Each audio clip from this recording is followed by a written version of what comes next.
Hello, everybody, and welcome to Holistic Emails, Email and More, a Q&A with. Apologies for being a little bit late. We were just trying to get that perfect screenshot for when the recording goes out. I'm your host, Skip Federa, and on today's episode, we are looking at creating marketing automation programs, not because you should, but to drive real ROI for your business. Now, if you've been with us before, this is your show. We bring the experts, but it is up to you to bring the questions. I haven't frozen. I forgot to share the slides. Now I'm sharing the slides. Everybody will be happy. Clearly, it's unscripted. It's totally unrehearsed. We always have a whole lot of fun, and hopefully we will deliver a whole lot of value for our listeners. We wouldn't be anywhere, though, without our sponsors. Let's take a moment to thank those folks for this season. Our platinum sponsor is RPE Origin. RPE Origin's team of email experts has been obsessed with email marketing for nearly 20 years, from strategy to creative to execution to data analysis. They help companies increase their email ROI through a cross-vertical data-centric approach. And we have exciting news. We have a new silver sponsor. Email Expert has joined our sponsorship family.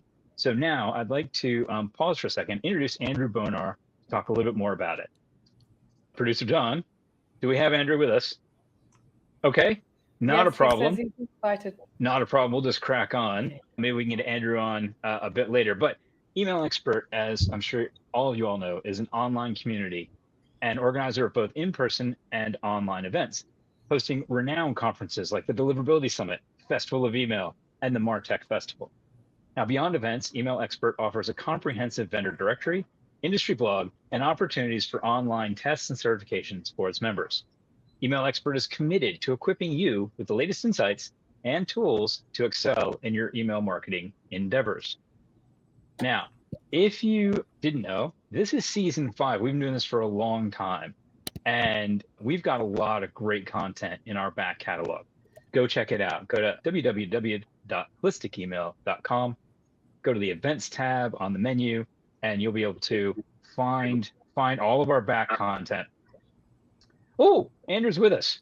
I'm not sure what happens. You did a far better introduction than I could have, so thank you very much for that. Very, honored to support you in any way, shape, or form. Love your work, Kath and Skip. And I'm really looking forward to this show. So I won't take up any more of your time. I'm not sure what happens. It asked me to give permission about 101 times. Absolutely no worry, Andrew. We are so excited to have you on board as a sponsor, and I'm sure that we'll be able to collaborate a lot more throughout the rest of the season. Looking forward to it. Looking forward to this show. Perfect. Thank you very much. I'm not going to share the slides again. The slides are just a picture of the panel. You can see the panel on your screen. We've put together a brilliant group today. We've got Jen Russell, who's the director of PSCU, and Mark Ford, who's the head of CRM at All Saints, and with me as always, best-selling author and award-winning thought leader, Kath Pei, Holistic Email Marketing. Now, our time passes way too quickly, folks. So please, if you have any questions, get them into the Q&A tab over there on the right-hand side of the screen. Now, for those of you who know me, it may come as a bit of a surprise that I have done some kind of sport pretty much throughout my entire life. I played ice hockey or soccer, stroke football, depending on which part of the side of the Atlantic you're on, from about the age of 5 through my mid-40s. Then I switched to running, and now I do a lot of cycling.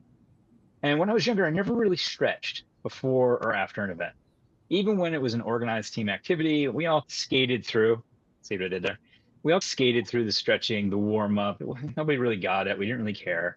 We just wanted to get to the game, right? Now, I'm at an age where I have to do about 30 minutes of yoga just to get out of bed.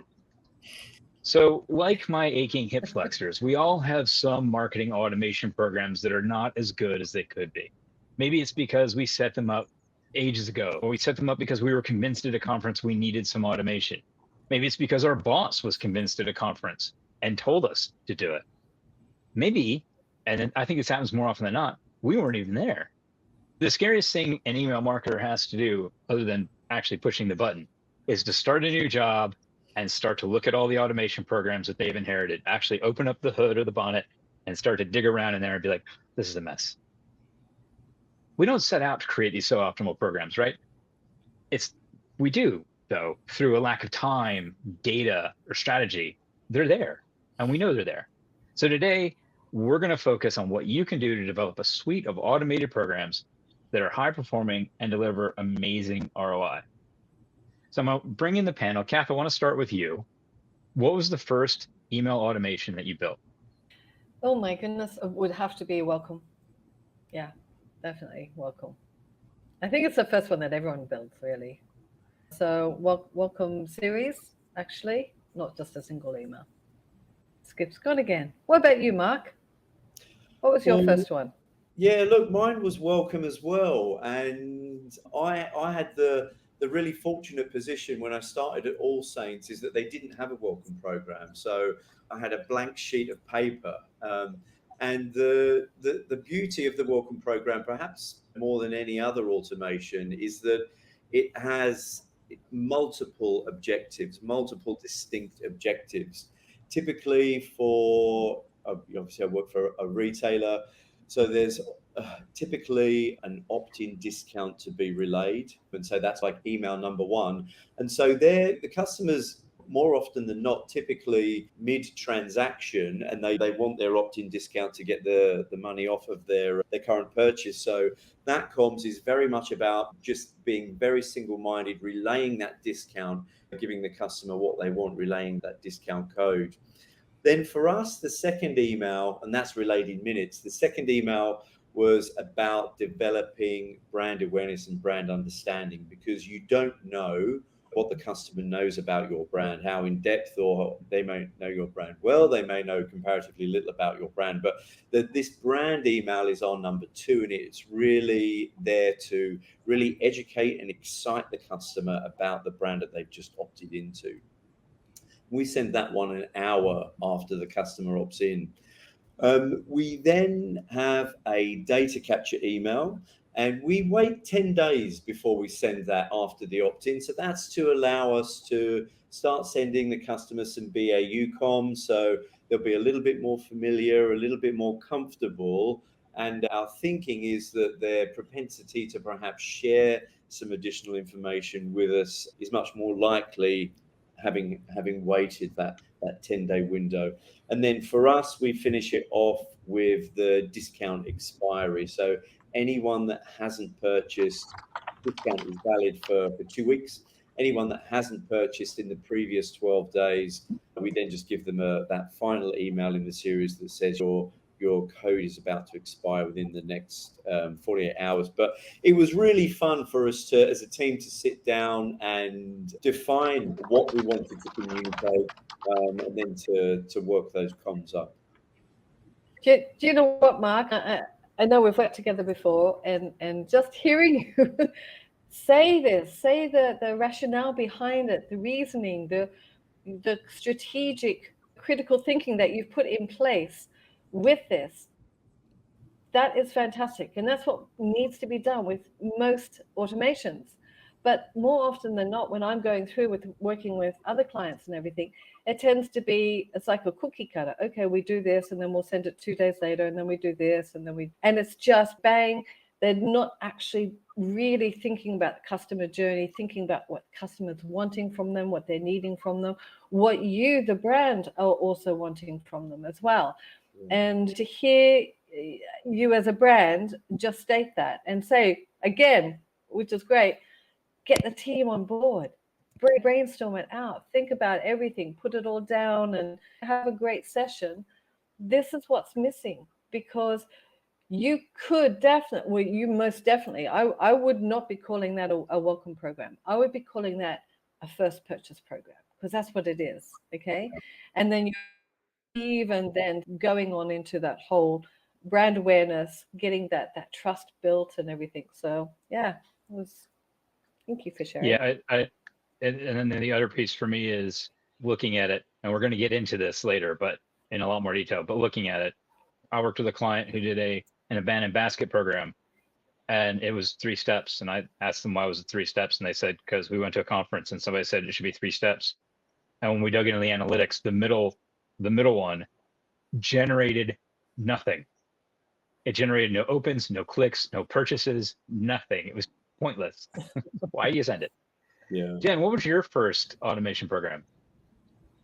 Very similar. Welcome series. So for those of you not familiar with PSECU, we're a financial institution. So there's various reasons why someone would join the credit union or why they're looking for our different products and services. So our welcome emails are very tailored to talk to why they joined, how they joined, and then as Mark said, to really get them familiar with who PSECU is, what we can do for them. It's very important that we build that trust early, that we show that we recognize and thank them for that, because we are a financial institution. So they're trusting us with their money and to do their banking with us. And so it's critical that how we reach out to them, how quickly we reach out to them, how often we reach out to them, and what about makes sense for who they are and where they are in their financial journeys. So we started off very simple, and we've since grown into hundreds of paths of personalization based on what we know about them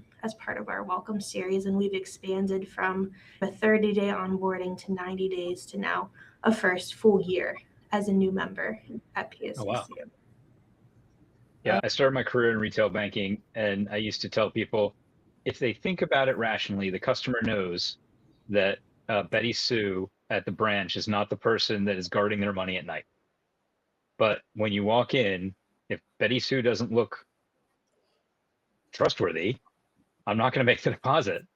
And it's probably, I shouldn't say how long ago it was I worked in retail banking. It was a long time. Now I can imagine that challenge is even tougher for you, Jen. Yeah, and we're a digital first institution, so we really don't have many branches. We only have two that are located right here in Harrisburg, Pennsylvania. So our digital voice, our digital website, our online banking, mobile app, and the emails they receive, as well as our call center, are really the voice of our brand and who we are. Fantastic. Yeah, so that makes Jen, perfect as far as building out the program for a year, what did you discuss? Do they get any other emails throughout the year in addition to, or they're held off from absolutely everything, or are there seasonal ones that go out? How does that work? I always like to say it's a complicated web of navigating to make sure they're not getting too much and they're getting the right message at the right time. And no, they're not necessarily disincluded from everything, but a lot of what we send is targeted always. And we're not sending everyone every time that there's a new mortgage offering if it doesn't make sense for them based on what we know about them. Typically during their first few months, we may limit them more throughout the year. They may get more exposed. It just really depends on who they are, what kind of journey they go through with our different email automated messaging. Well, this leads us into a great question that's come in from Natalie Donahue. Sorry, Natalie. I have a really good friend named Joe Donahoe. That's where I went that way. Natalie's question is, how do you determine your customer life cycles or stroke cycles for building automated emails? How do you identify what those journeys are and what they should be? Mark, why don't we start with you? I think that for us, it's looking from a commercial internal point of view. We look at the automations that drive the most revenue. And so for that, it is really the ones that we find most effective are ones that have the stronger purchase intent. So things like abandoned basket, that performs better than abandoned browse because someone's gone to the trouble of actually selecting, in the case of retail, selecting a size, selecting a color, and putting it in their basket. So there's a much stronger purchase intent there than someone just browsing a product. We would see at least double the performance in terms of revenue generation from abandoned basket. The other automation that performs really well for us is price drop. So the customer has either browsed or carted a product that they haven't purchased, and that product subsequently is reduced in price in a sale. That's our most effective automation, more effective than basket. So anything that is aligned to a stronger purchase intent, that performs really well for us. So that's where our attention leans into in terms of constantly tweaking and optimizing. But we do other comms as well, right? So revenue is obviously the number one goal. But at the other end of the scale, we do a leather care email. So for All Saints, the leather is a really key category for us.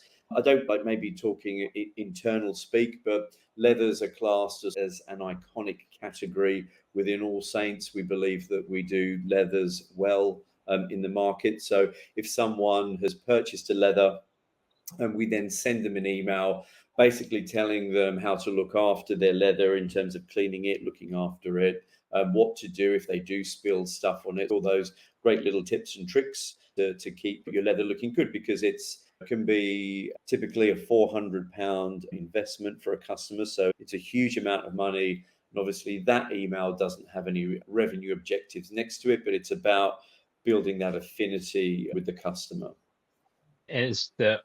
What's the trigger for that automation? Is it purchase plus X amount of time, or purchase that they've purchased a leather? And I think off the top of my head, Skip, I think it goes out, I think it's 16 days after they've purchased, because it also allows for them if they return it. I was just wondering if you added in any other kind of triggers based. You and I both live in a country that will not have summer this year. We had summer. It was yesterday. Hope you enjoyed it. And therefore, leather care is actually quite important. Quite important. Yeah, quite important. I was going to say importante, and then I was like, no, you can't just drop Spanish in, and then it just came out as wrong. So yes, quite important. Yeah, look, it's definitely seasonal. We do have like summer product, but yeah, it's definitely it's a seasonal category. Okay, so Mark, yours is driven by ROI. Jen, I'd be interested to hear how you identify the customer journeys to follow. Obviously, with a banking product or any banking products, the R tends to happen multiple periods away from the I. So what's your methodology for identifying the journeys you should automate? Yeah, we have a wonderful research team. We have a lot of journey analysts and things like that. And really, there's again several layers to how we look at what to automate and when. There's things such as we have seasonality of products as well. Typically, the start of the year, once everyone has their holiday credit cards hit, that's when we see more debt consolidation, things like that come through. Summertime, springtime, cars and homes, new credit cards before the holiday season. So there is seasonality to financial products as well. There's also different buying periods. So it takes a much longer time when you're looking at like a mortgage product, for example, and a much shorter time when you're looking at something like a credit card. So all of those factors come in. And then we also just look at kind of their mix of products that we know about somebody having. And so, for example, if they've had a mortgage for a number of years, they probably are more in the market to open up a HELOC or home equity line of credit with us, for example. So it's building the relationship over time, which does take sometimes, I think, a little bit longer to see that I or that R on the I in our industry, but it is looking at that long-term value, that long-term relationship of our members. And since we're a credit union, it's sometimes the return is also what we're able to do for our communities as well. Okay, that's an interesting angle on it. Kath, as a best-selling author and award-winning thought leader, what's your tip for our audience on how to identify or determine which customer life cycles should be automated? We work with clients who don't necessarily have on hand an amazing customer journey team like Jen has. That blew my mind. I'm just like, yeah, baby. So what we do is we go and do an exercise with them. We're basically mapping out all the customer touch points. And then we go through the exercise. We ask, what are their challenges? What are their goals? What are their needs? How can we help them? That kind of thing. Then that all then builds out. It's a very complicated, very complex, very detailed chart and exercise that we do. It's really fun too. And then we go and say, okay, so how can we help them? How can we resolve that challenge? What kind of automation can we put in place? And then we come up with an automation. And so we'll have then the series of automations, and then we just go through and brainstorm then what would be the expected investment. So there's going to be high, medium, low, that kind of thing. And again, we're not going to not do a low return because it may not deliver it, as Mark said. So it may not deliver it with the revenue, but it's a great valuable touch point, or it will build on the relationship or something. But of course, we're always going to prioritize the ones that are going to give because then that also gives everyone else in the company encouragement and go, okay, yeah, we'll give you more budget to do everything else. So it's generally from a combination of their experience, our experience, that kind of thing, that we identify what would be the quick wins, the best ones, the easiest as well. So we try and get them in first off. And then the more complicated ones, which might they'll be more personalized, they'll probably give a higher return on investment, but we may need to get some others embedded in first, just to build a business case, or to help build a business case for getting the additional budget in for doing those higher return on investment ones. So Each Kathy, client is different. I was going to say, you jumped to my next question. So what I'm hearing you say is there is no not silver bullet's probably the wrong way to phrase it, but there's not, oh yeah, this always wins. This kind of automation program will deliver a quick win. We always lead off with that. Yes. Having said that, though, there are two, and I said into Natalie's chat, she said welcome and abandon cart were the first two that she did. And that's very typical, very common. And that's often because they're the obvious ones, right? So someone subscribed. It's like someone walking into your room and saying hi, and you just totally ignoring them. Of course, you're going to put something in response, okay? Because you value them. So you're going to put in a welcome program or a first conversion program. And then the abandoned cart, again, that's a no-brainer too. So there are those obvious ones that seem to, you never have any struggle putting them in or getting budget to put them in or anything like that. It's everything else that you often have to sometimes build a business case for, or provide sort of evidence or expected evidence of the return. Because that's the one thing that we do a lot in our agency or our consultancy, is help them to build these up, because most teams, unlike Jen's team, who sounds amazing, teams, I know Mark's team is amazing and they can do it all on their own as well. But a lot of the teams that we work with, they don't actually have the in-house support. And so that's where a lot of the problem, they might know what they want to do. They've got the vision, they've got the plan, it's included in their strategy, but they just don't have the ability to take time out of sending their BAU or their regular promotional emails to actually put time aside or to strategically plan them out, as Mark did. And that's a great segue as well. So we've got a great question from Lorraine, which, Lorraine, we will get to your question in a second, but I want to maybe start with Jen on this one. Your program sounds quite comprehensive. I think you said it's up to 14 months now, so it keeps building on itself, and that's really cool. How did you find the time? It's great to have an insight team that can tell you what to automate, but you still have to write all the copy and you still have to set up all the rules, and without divulging what platform you use, you still have to set it all up in a platform, which, depending on the platform, could be really easy or it could be not as easy as one would hope. So how did you find the time to set all this up whilst also managing your business as usual day-to-day comms? Yeah, I wouldn't say it happened quickly. It probably, from the time we implemented our CRM marketing automation platform to the time here, has been about 4 years to get where we are today. A lot of it is just making the time to educate yourself on the platform. Making the data available was the first key piece, because without having that data available, you're not able to build and iterate what you want within that onboarding.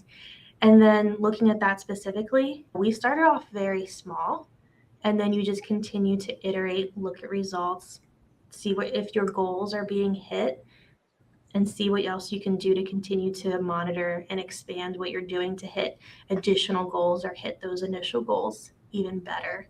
Our team back then, we didn't have marketing operation professionals. Now we have 2.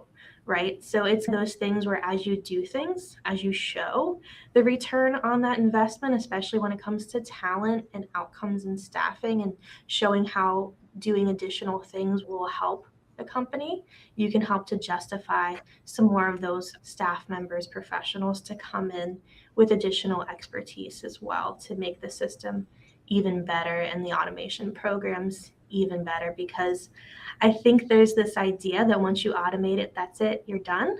And that couldn't be further from the truth. And so making sure your leadership is well looped into the outcomes as well as what it takes to get those outcomes is a big step as well.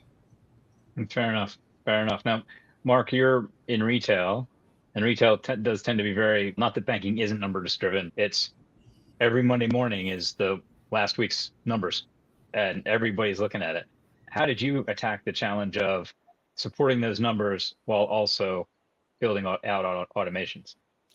Yeah, and I think you're absolutely right. Every brand has to do a degree of street fighting and getting the BAU out the door and reporting on the BAU. That's obviously the number one priority is to get BAU optimized and get it going out and report on it. But it really comes down, for us, it's really just about effective planning. So in our team, about 50% of our resource, about 50% of our time is spent on BAU. So then that gives for the team, we've then got 50% of their remaining time to deliver the tactical roadmap, which is then aligned to the broader strategy.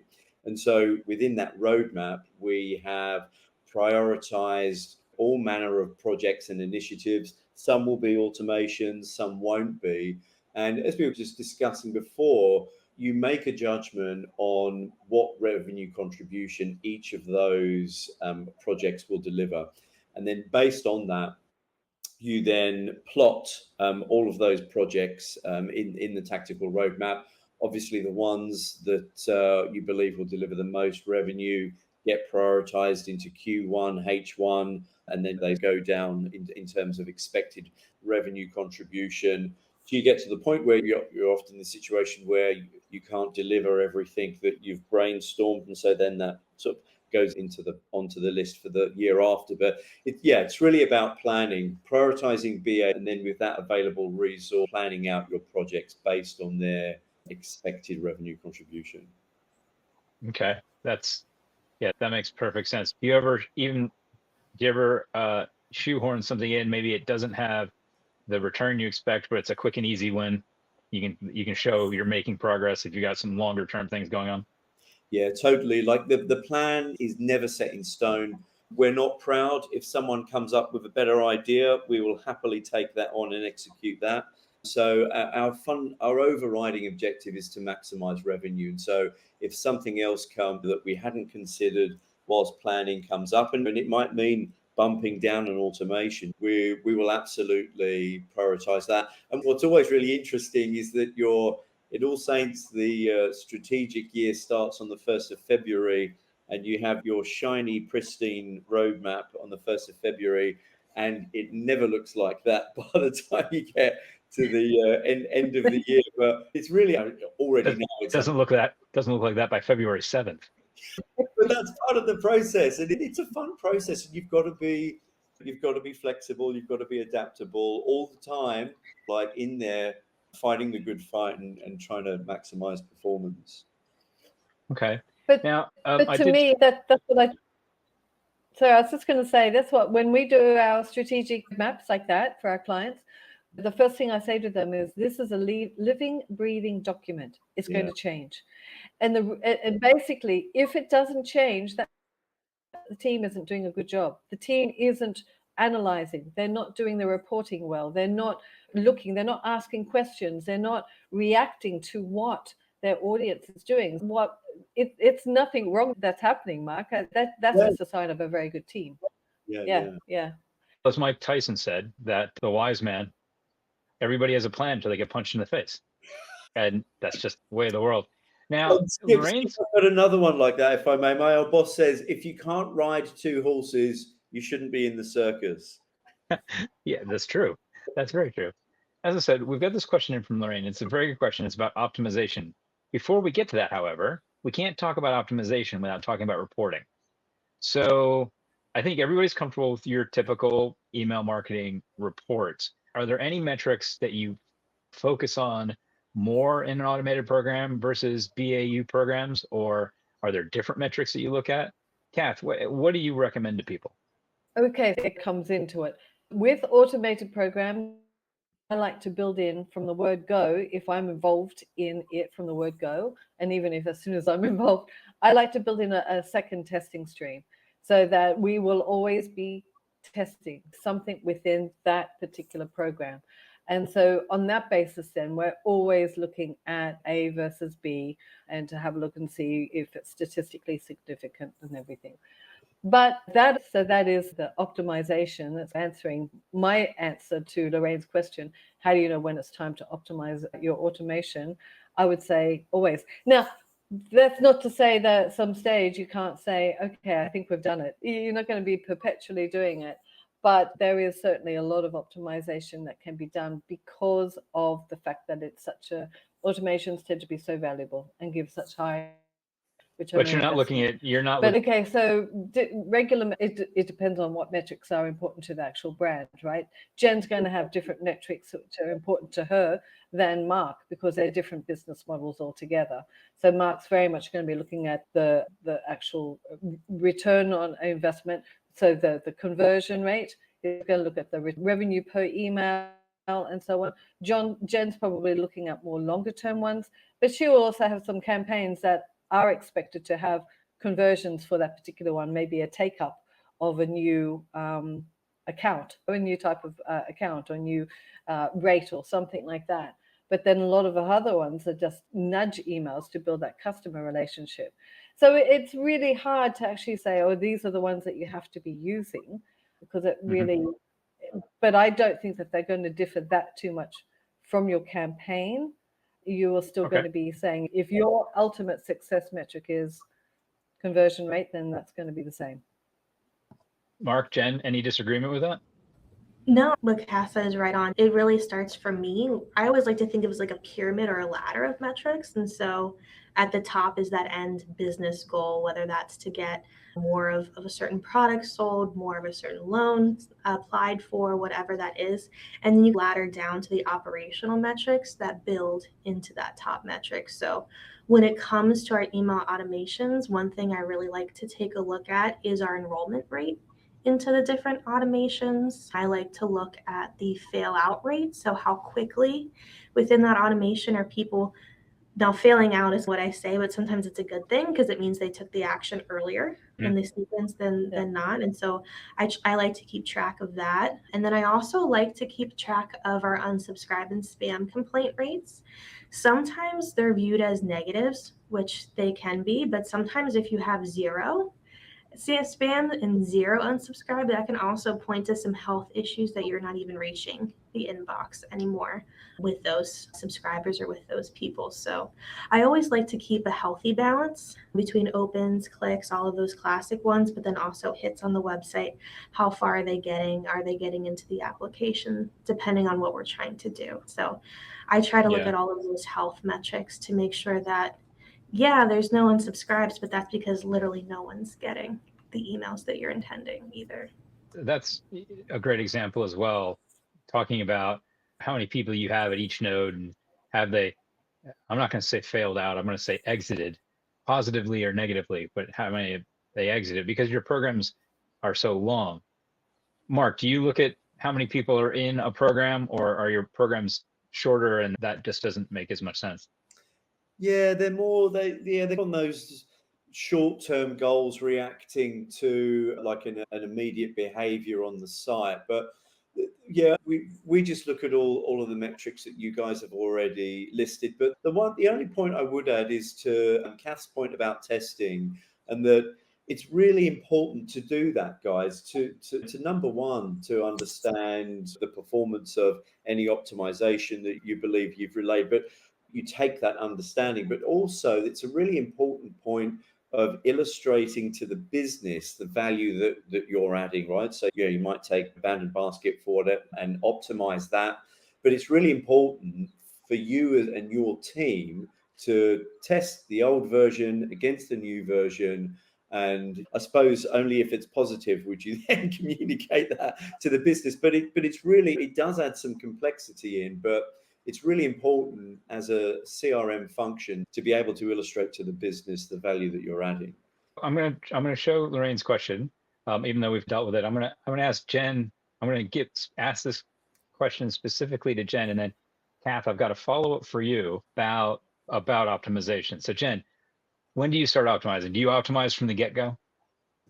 Pretty much, yeah. I was going to say, when is it time to optimize? All the time. But in reality, you have to be monitoring, are you hitting what you thought you would? Are your outcomes what you thought they would be?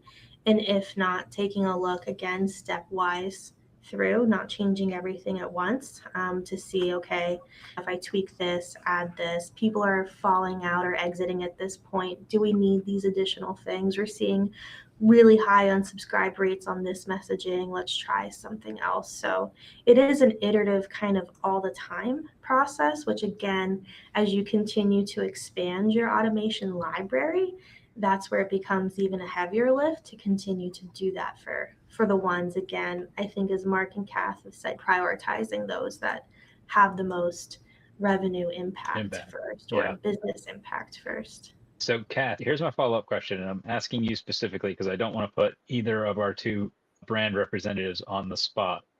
But Mark said something that just twigged a little thought in my head about testing and showing the value. Should people be testing whether the automation delivers better value? Full stop. Like it's not version A or version B, it's automation versus not. But okay, so that means you've got a control group in, right? Sure. Absolutely. And you may need to do, I wouldn't voluntarily do that, but sometimes you may need to do that. Sometimes it may be necessary in order to build that business case or prove the worth of email or something. There might be an absolute reason why you need to do that. They're talking about slashing your team or something. I don't know. I would be calling upon that to do that if needs be, but I wouldn't say, hey, raise my hand and say, oh, let's do this first of all, because I can guarantee you that unless it is a specific automation like what Mark said about the leather, taking care of your leather and everything like that, which has got a different goal, which is a brand long-term customer lifetime goal, most of them will be returning good return for you. So I wouldn't be doing that. But also, I just wanted to say there, it was interesting. We did a test recently for a customer, and the hypothesis, which I'm actually going to put this in my second edition, which is coming out later this year of the book. Nice plug. It failed. Yeah, thank you. Subtle. And this isn't to do with automations, but it's to do with what Mark said about, hey, we're not going to report it. So it was something, they had a blue button and they had blue header. Everything was blue. There was no other color. It was all just blue, which is, have a contrasting call to action. This was a really important email. And it's an automation. Oh, this is to do with automations. It's an automation, so it's ongoing. So absolutely crucial that we're getting as many clicks and conversions as possible. So I went, okay, we need to have a bright button instead of this blue because it looks like it's actually a heading. It doesn't look like it's a call to action at all because it was really long. So we did that, and do you know what happened? The control won. That bright, punchy, contrasting button didn't work. I was blown away. They were blown away. Everyone was blown away. Wow, this goes against absolutely everything. There's no logic. And then I went, no, but it teaches us something about your audience. One, your product is actually so compelling that they don't care what color the button is. Two, that you haven't been leaving any, because it's been sitting there for 5 years like that. They haven't done any testing. You haven't been leaving any money on the table for the past 5 years. In some ways, it worked out to be okay. Hooray! You did nothing and you still won. Good for you. That's fast. I love when tests bring out something interesting like that you didn't expect. So we've only got about 15 minutes left. What are some, and again, I'll ask Kath, I'm going to ask you this first. Mark and Jen, I'm happy for you to add to, but I also don't want to put you on the spot because it's a bit of a negative question. What are some of the common pitfalls mistakes, errors that brands make when they're creating automated programs? Okay, yep, that's a great question because there are quite a few. And the one I'm actually going to pick up something of what Jen said, because this is a really crucial factor. The most common mistake that I've come across is everyone is wanting to have the whole series built out before launching it. I'm talking the whole series. Now, it could be, say, if it's an onboarding of 20 emails, 21 emails, whatever the story is, they want to have all of that done before launching. Their missed opportunity. They could actually put the 1, 2, or 3 out, start learning, start iteratively improving, start finding out wait on, maybe we should, because of this, maybe we should bring that one forward and we could do this and that kind of thing, right? Because we can strategically plan it out, and we should be using our critical thinking of understanding what our audience wants from us, what we want from them, and put it all together and create that program. But that's not to say that's going to remain. It's like our strategy, right? It's going to change because our audience is going to be feeding back to us about what's working and what's not. And so for us to wait all that time means, one, we're possibly leaving money on the table because that could be months and months and months. And at least we could be doing something and getting something back. And then learning and refining. So I could say others, but that I believe would be the main one that I come across regularly. That's a great one. That's a great one. I always like to say better is better. It doesn't have to be perfect. We don't have to get to perfect before we start. Just start. And if we make it better by 1% tomorrow, we've achieved. Mark, Jen, anything you want to chuck in? Maybe speaking for a friend, mistakes that brands make? Yeah, look, I think this is something that I've heard Kath talk about a lot historically, and I think that there is often a miss in terms of immersing yourself in the situation that your customer is in. So to take abandoned browse as an example, right? This customer is actively shopping, they're actively browsing, but they've not purchased. So that kind of tells you that they've not seen anything that they like on your site. And therefore, that tells you that they're looking for ideas and inspiration, right? So they're shopping, they've not seen anything they've liked on your site, but they're looking for ideas and inspiration. We've all seen 9 out of 10 browse programs has that subject line, did you forget something? So you're in this situation where you've got the customer telling you they're looking for ideas and inspiration, and we're just telling them, did you forget something, right? So well, the guys in my team have, with that sort of idea in mind, they have created their abandoned browsers much more around giving the customer ideas and inspiration. So their subject line is so that's got some inherent cut through because it's acknowledging that the customer has been on the site and that they're looking. So we hope that kind of like cuts through within the inbox. And then the headline is looking for something new. And then we absolutely show them the products that they were specifically looking at. But then we also show them AI generated product recommendations. And those recommendations are driven by engagement. And we know inherently with an abandoned browse program, those recommendations are going to be really good, right? Because they're feeding off of very recent engagement and behavior. And within the copy, I think it says something like, we've shopped for you. So these are the products you looked at, but here's another load of ideas related to the categories that you've been looking at that you may not have seen that we're presenting to you. So we're really answering that customer's problem of them looking for ideas and inspiration. We then also, to try and drive conversion, we mentioned the free shipping. We also mention the Klarna payment plans, and we're just onboarding Mention Me at the moment that will allow us to show the price point of those products divided by the payment options via Klarna, so lower price points, again, to drive inflation, drive conversion. And then the final thing that we're going to add in, it's not there at the moment, is a chat bot that we have on our customer service pages. Can we help? We don't know why the customer has abandoned their search. It may be something confusing with regard to fit, or they might not understand something about the returns policy.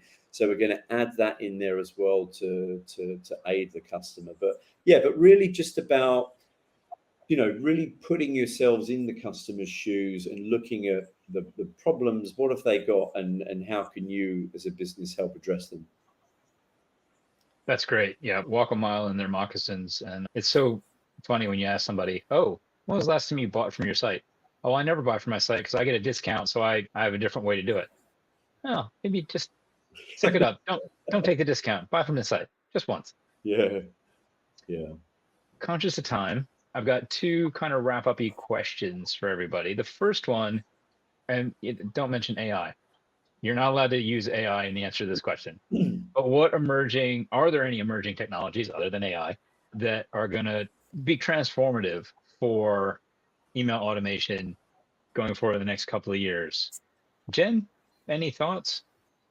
Without using AI, I think, over the next couple of years, the expectations that consumers have around having that holistic experience, that every touch point, and I think this is what Mark was speaking to as well, on our side, they expect that the emails we send them speak to the experience they had on the digital banking site, and that's seamless with when they call into our call center and talk with someone, that we understand what they're doing, what they've been looking at, and then what they've said to that call center agent should be reflected in then how we talk to them in our next marketing campaign. So I think having unified data, unified experiences is going to be critical going forward. And with that, more zero-party data is really where we're focused as well, soliciting information about people, where they are, getting to understand a little bit more about their emotions, about how they're feeling about things, as well as in the market.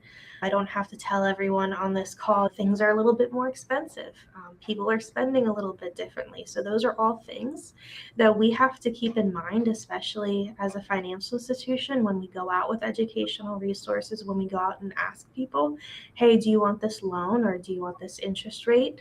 The interest rate probably looks a little higher than maybe what they're used to. And so there's that emotional component as well. And if you're purely data-driven, and not marrying that data with the insights, that qualitative look, I think you will find yourself in a rougher spot in a few years. Fair enough.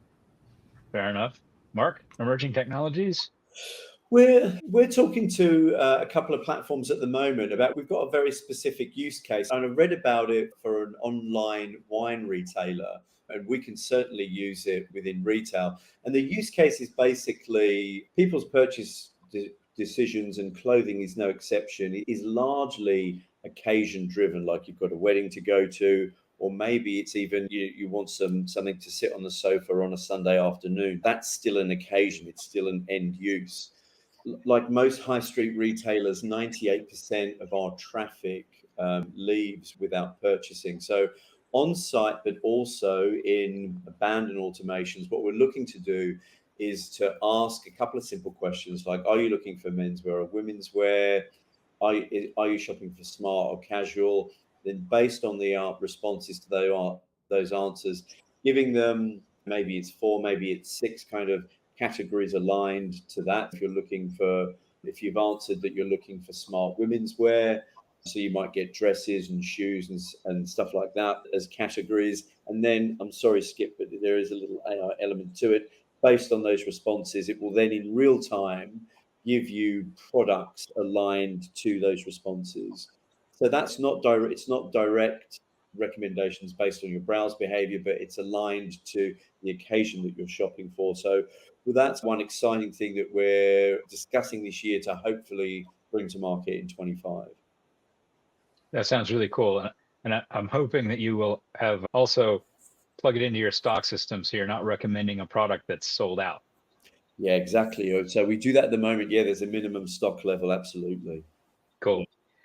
Kath, emerging technologies that aren't AI. Okay, one of our sponsors, Sino, have an amazing metrics dashboard tool, right? But it's more than that.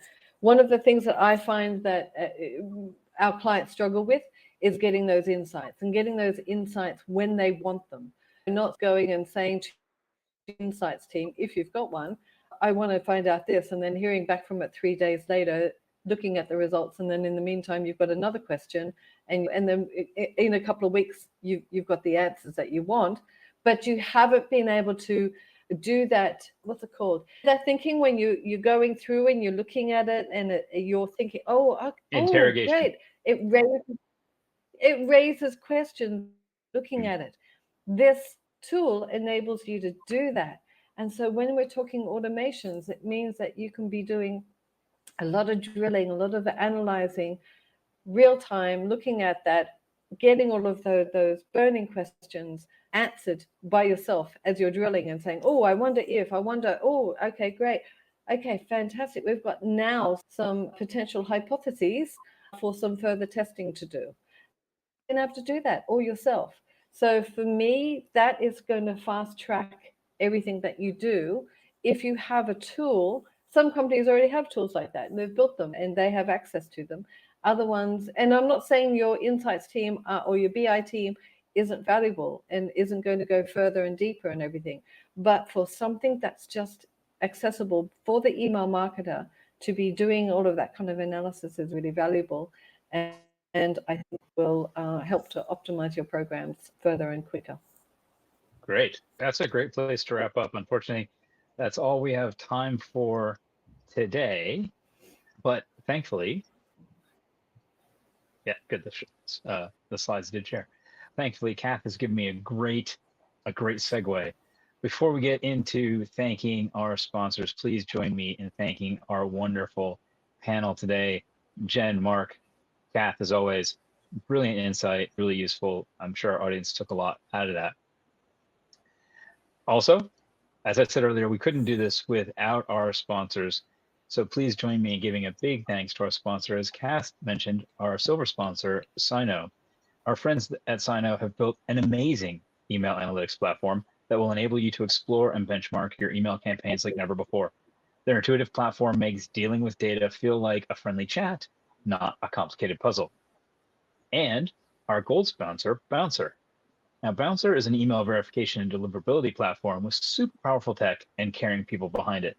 Use Bouncer to increase your email marketing ROI and land smoothly in your recipient's inbox. And of course, our platinum sponsor for the whole series is RP Origin, and we have welcomed Email Expert on board today, as you all heard. Kath and I are back on July 23rd talking about interactive email marketing. And until then, be safe and make good choices. Thanks, Skip.